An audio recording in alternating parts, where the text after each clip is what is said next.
नमस्कार, हमारे इस खास कार्यक्रम में आपका स्वागत है जिसमें हम आपको बताते हैं कि क्या सच है, क्या झूठ है और किन अफवाहों से आप बचें। और आज एक खास दिन भी है, आज वर्ल्ड हार्ट डे है, जिसकी वजह से आज हम एक खास चर्चा भी करेंगे जिसमें हम आपको बताएंगे कि वर्ल्ड हार्ट डे के मौके पर ऐसी कौन सी बातें हैं जिनका आप ख्याल रखें, ऐसी कौन सी चीजें हैं जो आपके दिल पर असर डाल सकती हैं। तो आज है वर्ल्ड हार्ट डे। आगे बढ़ते हैं, इस पर हम चर्चा बाद में करेंगे, लेकिन उससे पहले बात करते हैं रेमडेसिविर की। दरअसल अक्सर कोरोना को लेकर केंद्र और राज्यों के बीच असहमति देखने को मिली है और शायद इसी का नतीजा है कि महाराष्ट्र में कोरोना के बढ़ते मामलों के बीच एक बार फिर जीवन रक्षक रेमडेसिविर की किल्लत हो रही है। जहां एक तरफ केंद्र सरकार कहती है कि रेमडेसिविर और प्लाज्मा थेरेपी का कम इस्तेमाल हो, वहीं महाराष्ट्र सरकार की ताजा गाइडलाइन मॉडरेट यानी कि कम गंभीर मरीजों को भी रेमडेसिविर देने की बात कह रही है। इसका नतीजा ये हो रहा है कि इस दवा की कमी हो रही है और काला बाजारी भी हो रही है। देखिए पूजा भारद्वाज की रिपोर्ट। ये है जीवन रक्षक रेमडेसिविर इंजेक्शन। कोरोना से ग्रस्त गंभीर मरीजों के लिए ये जिंदगी की आस बनकर उभरा है, लेकिन महाराष्ट्र सरकार ने अपने इस ताजा गाइडलाइन में मॉडरेट यानी बीमार कोरोना मरीजों के लिए भी इसे देने की हरी झंडी दे दी है।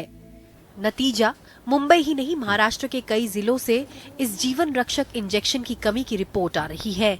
ये शॉर्टेज न केवल मुंबई, ठाणे और पुणे ऐसे शहरी इलाकों में पाया जा रहा है, बल्कि महाराष्ट्र के कई ग्रामीण इलाके जैसे कि बुल्ढाना, गढ़चिरौली, जालना, चंद्रपुर, बीड़, उस्मानाबाद ऐसे जिलों में भी भारी संख्या में ये उपलब्धि नहीं है। इसकी मेन वजह यह है कि सरकार ने जो निर्देश किया था उससे 22 सितंबर को उनके पास सिर्फ 15,779 रेमडेसिविर इंजेक्शन थे, ताकि इससे बहुत ही ज़्यादा मात्रा में रोज उसकी ज़रूरत होती है और वो अभी ख़त्म होने को है। अभी सरकार ने ये बताया कि 30 सितंबर तक 1.5 लाख इंजेक्शन वो उपलब्ध करेंगे, लेकिन अभी तक वो नहीं हुए हैं। ये ऐसा होने की वजह यह है कि महाराष्ट्र गवर्नमेंट से इसका नियोजन है वो ठीक तरह से नहीं हो पा रहा है और इसलिए ये इंजेक्शन कम पाया जा रहा है। और दूसरी बात है कि उसका ब्लैक मार्केटिंग भी अभी से चालू है। कुछ दिन पहले जो इंजेक्शन 4,000 रुपये को मिल रहा था, सरकार ने उसकी प्राइस 2,626 की है, लेकिन असल में कभी कभी वो 10,000 या 15,000 तक भी लोगों को लेना पड़ता है। लेकिन केंद्र सरकार की सलाह है कि प्लाज्मा थेरेपी और रेमडेसिविर दवाइयां चूंकि अभी भी ट्रायल के दायरे में है, इसलिए इसका इस्तेमाल कम से कम हो। सरकार इस मुद्दे को लेकर बड़े प्राइवेट अस्पतालों के साथ बैठक कर चुकी है।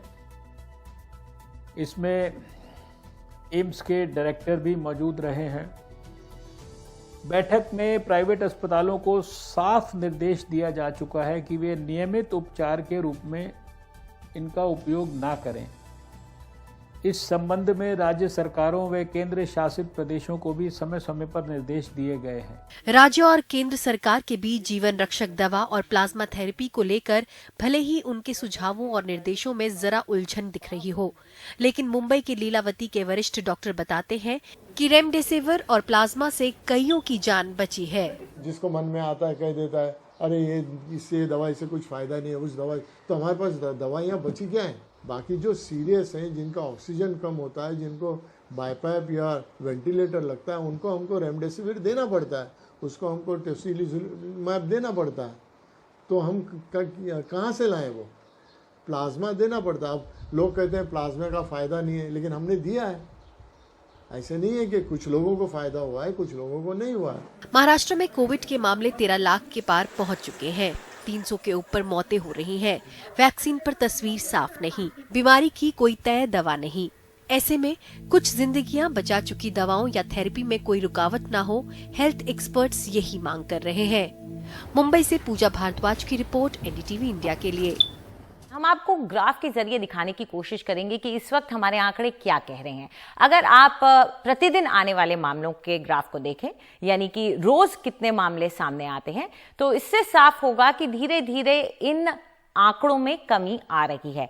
आज यानी कि 29 सितंबर को जो नंबर रिपोर्ट किए गए हैं, जो कि एक्चुअली कल के नंबर हैं, उसके मुताबिक 70,589 नए मामले सामने आए हैं। तो आप इस कर्व को देखिए, यानी कि जो लाइन ऊपर से जा रही है इन सभी प्रतिदिन आने वाले मामलों को, वो कहीं ना कहीं अब नीचे की तरफ आ रही है। और अगर ये ट्रेंड कंटिन्यूड रहता है, यानी कि लगातार जारी रहता है, तो इसके बाद हमारे पर डे के मामले कहीं ना कहीं एक जगह स्थिर हो जाएंगे और वो एक अच्छी खबर होगी। अब दूसरा आंकड़ा हम देखते हैं, वो है मौत का आंकड़ा। अगर आप मौत के ग्राफ को देखें तो उसमें भी ग्राफ गिरता हुआ नजर आ रहा है, जो कि अच्छी बात है।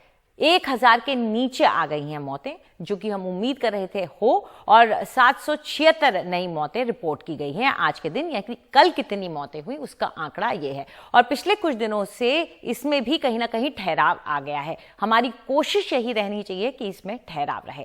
फिलहाल हम एक छोटा सा ब्रेक लेंगे और जब लौटते हैं तो आपके भेजे हुए सवालों के जवाब भी देंगे। साथ ही मैं आपको बता दें कि आज वर्ल्ड हार्ट डे है, इसलिए आपके दिल को कितना ज्यादा खतरा है कोरोना से, यह भी हम आपको बताएंगे।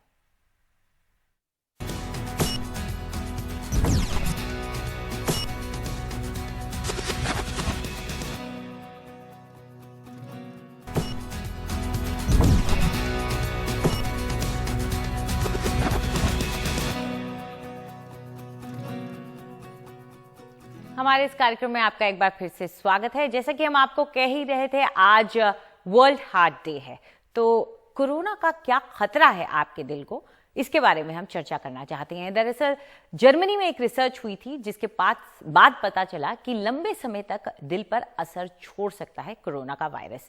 100 लोगों पे ये स्टडी की गई और इन 100 में से ये देखा गया कि 78% के अंदर दिल पर कोई ना कोई असर पड़ा। इसके लिए CMR इमेजिंग की गई थी और इससे दिल की बनावट को पढ़ा गया, समझा गया और उस बदलाव में जो देखा गया उसमें बदलाव, उससे ये स्टडी की गई। हमारे साथ इस वक्त डॉक्टर M वली जुड़ गए, जो कि सीनियर फिजिशियन है गंगाराम हॉस्पिटल के। डॉक्टर वली, बहुत नुकसान पहुंचाता है ये वायरस आपके शरीर के अलग अलग अंगों को, लेकिन आज वर्ल्ड हार्ट डे के मौके पर हम ये चर्चा करना चाह रहे थे कि दिल को क्या नुकसान पहुंचाता है कोरोना वायरस। जी, NDTV के माध्यम से मैं तमाम देशवासियों को एक स्वस्थ और मजबूत हार्ट के लिए शुभकामनाएं देता हूं। Save your heart.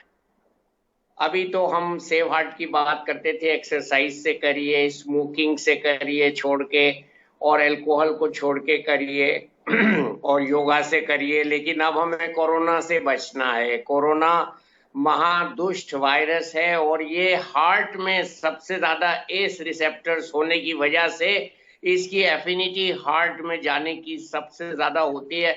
मैंने कल भी दिखाया था कि जो हार्ट की ब्लड वेसल्स होती हैं उनकी लाइनिंग के अंदर कोरोना के जो रिसेप्टर्स हैं, ACE2 रिसेप्टर्स वो होते हैं और कोरोना वहां जाके चिपकने की कोशिश करता है। जो हार्ट के सेल्स में कोरोना चिपकता है उनको हम कार्डियक मायोसाइट्स कहते हैं, और ये इतना भयावह होता है जब ये चिपक जाता है तो हार्ट अटैक के टेस्ट ब्लड में पॉजिटिव आने लगते हैं, एम्बोलाइजेशन हो जाता है, लोगों को एम्पुटेशन करवाने पड़े हैं। आंख में अभी पंजाब में लास्ट वीक एक खबर आई थी कि एक व्यक्ति की आंख में चला गया था, most probably not Punjab, Ahmedabad से आया था वो खबर, कि आंख की आर्टरी के अंदर वो ब्लाइंडनेस कर दी उसने। तो ये हार्ट से क्लॉट्स दूसरे ऑर्गन्स को भी चले जाते हैं। तो इसमें दोनों चीजें होती हैं, ब्लीडिंग भी होती है और क्लॉटिंग भी होती है, और ये बड़ी डॉक्टरों के लिए एक बड़ी समस्या होती है कि इसको हम ब्लड थिनर्स से ट्रीट करें या ब्लड को जमाने वाली दवाओं से ट्रीट करें। ये दोहरा चैलेंज है, दुधारी तलवार है, और हार्ट को ये इतना खराब कर देता है कि हार्ट वीक हो जाता है। जैसे हम किसी कपड़े पे बहुत ज्यादा गर्म प्रेस रख देते हैं और जब नेक्स्ट टाइम वो कपड़ा धुल कर आता है तो वहां से वो कपड़ा फट जाता है, उसमें रफू भी नहीं कर पाते।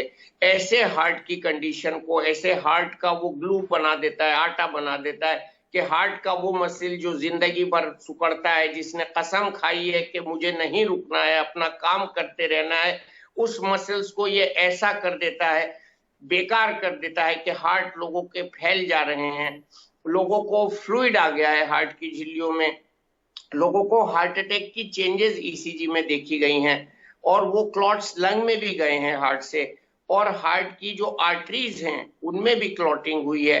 तो ये सब चीजें जो कोरोना कर रहा है, ये हार्ट को डैमेजिंग चीजें हैं और कोरोना हार्ट को पूरी तरह से प्रभावित कर रहा है। और इसका एक वाहिद कारण जो है वो ये है कि या तो लोग ओबीज हैं, या वो हाइपरटेंसिव हैं, या उनको कोरोनरी आर्टरी डिजीज है। तो अगर ये तीनों हैं, तीन चीजें, तो इसका कॉम्बिनेशन बहुत बहुत खराब है। अगर मोटापा है और हार्ट डिजीज पहले से है, या हाइपरटेंशन है, तो अब और डायबिटीज है, तो ये चारों चीजें अगर हैं तो हार्ट पे बहुत ज्यादा इफेक्ट कोरोना का देखा जा रहा है। वर्ल्ड हार्ट डे पर मैं आपके सभी दर्शकों को एक स्वस्थ हार्ट के लिए संदेश और कामना देता हूं कि हमारा हार्ट सलामत रहे, स्वस्थ रहे, और आप जैसे लोग उनको शिक्षित करते रहें। जी डॉक्टर वली, आप बहुत बहुत शुक्रिया आपका। तो यही हम अपने दर्शकों को आज कहना चाहेंगे, जब वर्ल्ड हार्ट डे है, कि अपने दिल का ख्याल रखें, क्योंकि कोरोना काल में इसको और खतरा है।